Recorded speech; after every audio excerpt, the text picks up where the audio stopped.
is most often one of the most defining things someone can have to distinguish what kind of person they are. Artsy, sophisticated, Asian, bald. Hey, did you know that you're bald? Yes, thank you. My mom is a hairdresser, so I've been lucky enough to never have to worry about haircuts. Ever. Free haircuts for life. That's the biggest positive to having a hairdresser as a parent. Unless your parent doesn't give you special treatment. There you go, sweetie. I love you. Oh, you're so handsome. That'll be $50.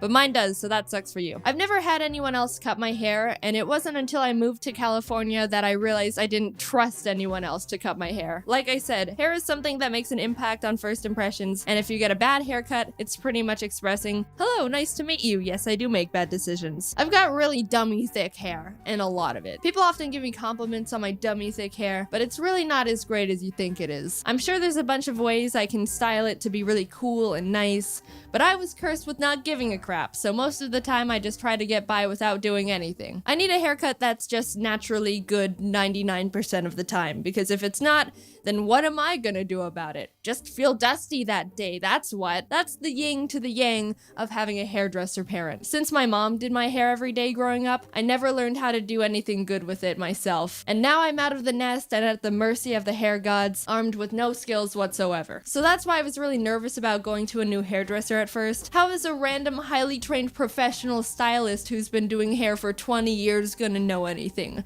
My mom knows what I like. But I went to a really good place and they did a good job and I like it. It looks exactly the same and like I didn't spend more money than I should have to get it done. The style I have right now is pretty generic. Bangs that swoop to the side and medium length with layers. I'd also like to mention how it doesn't do the weird tufty swoops like this in real life. I don't know how I ended up drawing myself like this. Also, literally no one can draw it and they complain to me about it when they try, so sorry about that. But something you probably didn't know about me is that I have an undercut, and you wouldn't see it because it's hidden when my hair is down.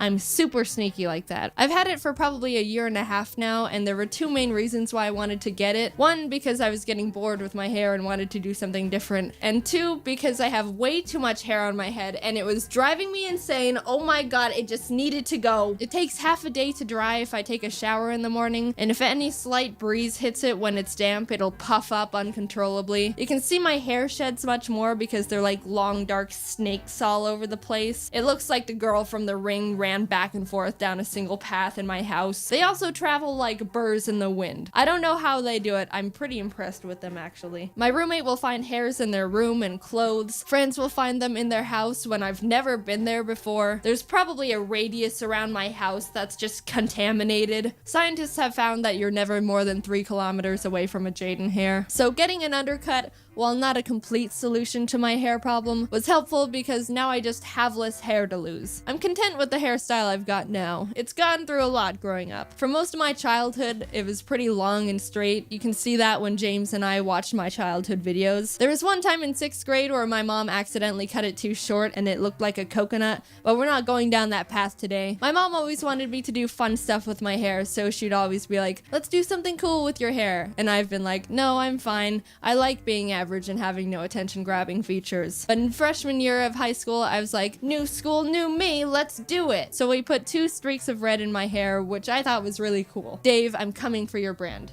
Twice. That lasted maybe half a year until I wanted to change the color of the streaks, so we went a little further and made them purple into pink streaks. Then after I got bored of that, we went even further, and instead of having the streaks, we made the ends fade into purple into pink. I like that one a lot because you could see the color more often. Then in college, I changed from purple into pink into purple. It was more subtle, but I liked it a lot. It was probably my favorite of the color styles I had. Everything was great about the colored hair, except not because it was annoying. If any of you have had colored hair, which I'm assuming statistically at least one of you have because it's the internet and we're quirky, then you know the hell of maintaining colored hair. Right after you get it done, you take a shower and all of a sudden the dye is staining the water and the bathroom and literally everything. Goodbye, white towels. I never trusted you anyway. You go to sleep with damp hair.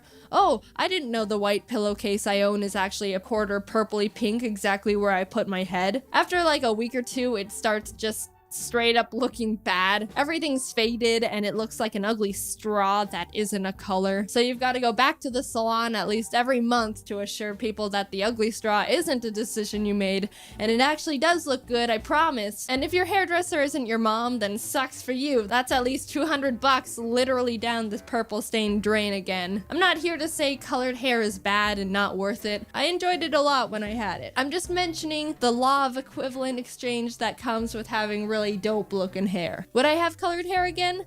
Probably not. Do I regret when I did have it? Probably not. I had fun and got it all out of my system, and now I like having my natural hair color again. Want to hear something probably gross? No, wait, please don't leave. One time when I was a kid, it was Sunday morning, and I went into my parents' room to watch cartoons on their TV. And as I got onto their bed to get comfy, I felt something weird and tickly on my leg. So I looked to see what it was, and somehow one of my mom's hairs was thick enough to pierce through a shallow part of my skin and out again. So it was like I sewed my leg with one of my mom's hairs. It didn't really bother me, I just pulled it out and kept watching cartoons, but I still think about it every once in a while. I think my mom's Hercules. I like my hair. I wish I knew more about how to style or do stuff with it. I'm kind of intimidated by my hair because I don't want to make it look bad, so I'm content with just having it do its thing most of the time, and if it's bad, it's only like 50% my fault. Luckily, I can draw it in any way I want, and you'll never know if it's messed up or not. I want to know if anyone else has experienced being pierced by a hair strand, because I don't know anyone else who has. Since it's Christmas, I have a Christmas poster my friend Kelsey made being sold on the store if you're interested. Just wanted to let you know because, I don't know, some people like posters. I also wanted to say thanks for the really great feedback on the Nuzlocke video. It was a lot of work and the team and I were super glad you seemed to really enjoy it because it did really well, actually. I'd like to do another sometime, but we need a bit of a break because that was a lot of work. No promises, but also not promising anything. Anyway, thanks for watching this video, unless you skip to the end, which means you're a freak.